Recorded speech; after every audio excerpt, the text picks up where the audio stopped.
Excel macros automate tasks for us.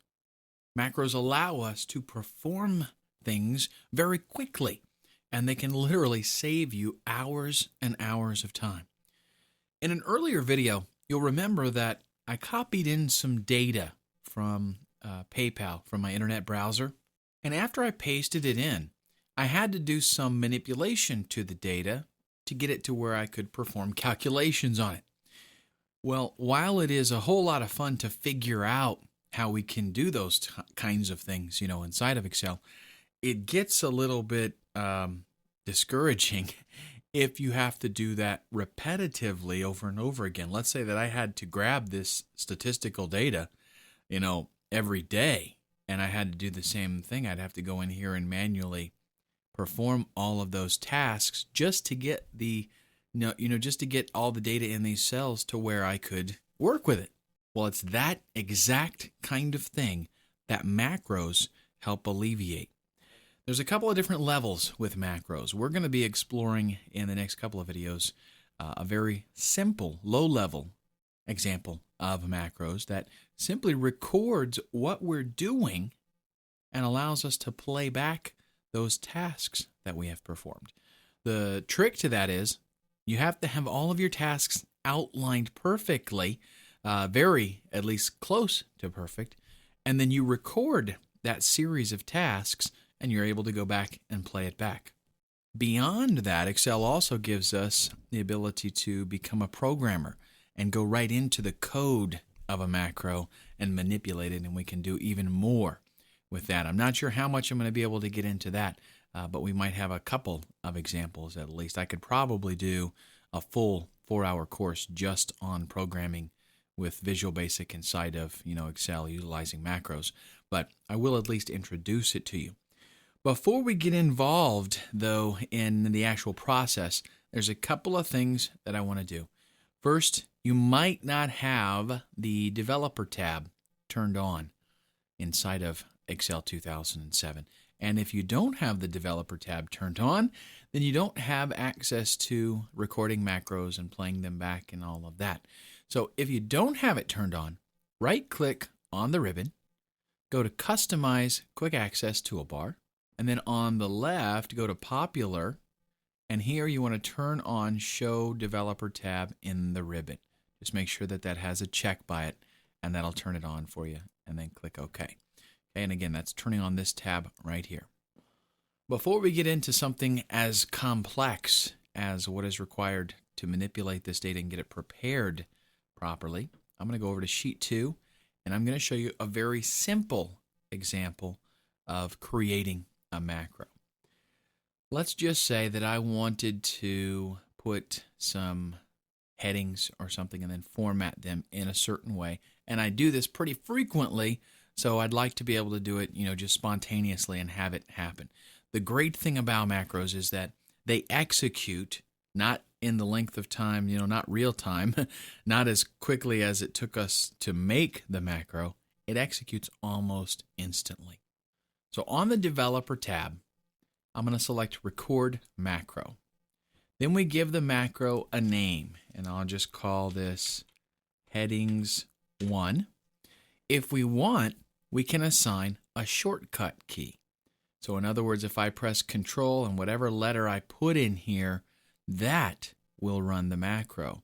And that's really a pretty convenient way to do it. So let's do Control O and then store the macro in either this workbook or your personal macro workbook, or store it in a new workbook. I'm going to go ahead and store it in this workbook.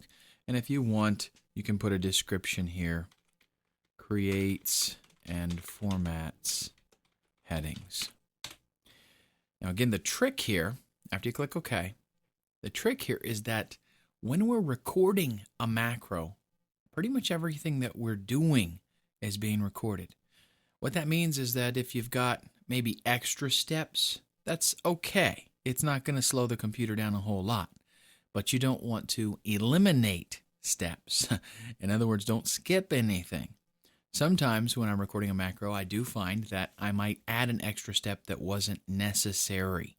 But as long as it doesn't change the outcome, it's okay, and don't worry about it. And you can actually go in to the code directly and delete those extra steps. But adding in steps that you missed, that's a little bit more tricky. I want to record right from this cell. I'm going to type in my heading, title, and name, description, contact info, and we'll put phone number here. And I would like to resize all of these. I would like to select and format them. Let's go over to home. Let's make them bigger, and I should have done that before I resized them. Go ahead and resize them again. That's an example of an extra step that's not going to make a difference on the final outcome. Let's change the color of them to a dark blue, and we can even underline them, and if I want, italicize them. That's basically it. Let's go back to the Developer tab, and I'm going to click Stop Recording. That is as simple as it gets, that you have just created a macro. When you record macros, you are basically one level below programming. And you'll see later on when we look at a video of the code that is used to create this macro, you'll see what I mean by programming. But you have essentially created a macro at this point. And all that we have to do, let's go to sheet 3. I can click over here, and let's say I want to play that macro. A couple of ways I can do it. I can use that shortcut key that we created, or I can click on macros. Here is the current list. There's going to be a list of whatever macros you have for this workbook. Headings is the only one. Let's go ahead and run it. Watch what happens. Boom. Timing fast, faster than I can even click in cell A1. It's already got it all done.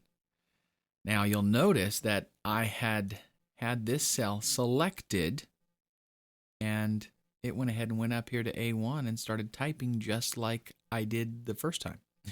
Well, that's because by default, macros record with absolute referencing. If you want to, actually do it with relative referencing, you have to turn that option on. So let's go here, and I'm going to click Use Relative Referencing, and now it's highlighted. So now if I record, I'm going to do headings relative. Again, I could do a keyboard shortcut if I wanted to. I'm going to put it in this workbook, and I'm not going to do a description this time. But I'll do the same thing. Title, name, description, contact info, and phone. And I'll highlight all of that. Let's do a little bit of formatting. And formatting is just an example of some of the things that you can do with macros. Okay, we'll go with that this time.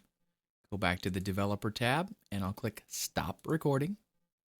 Now watch what happens. I can be anywhere, and if I play that macro, headings relative, it'll play it right where my cursor is. Whatever cell is selected. Even over here, I can play that macro again.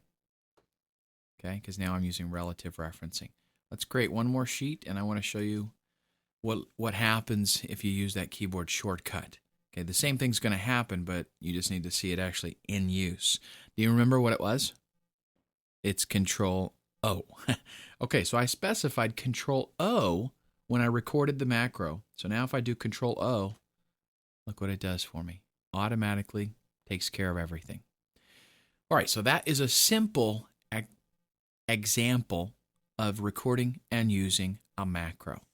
In the next video, we're going to head back to this worksheet where we conquer this fairly difficult task of stripping out the USD and formatting this so that we can utilize it and perform some arithmetic on it.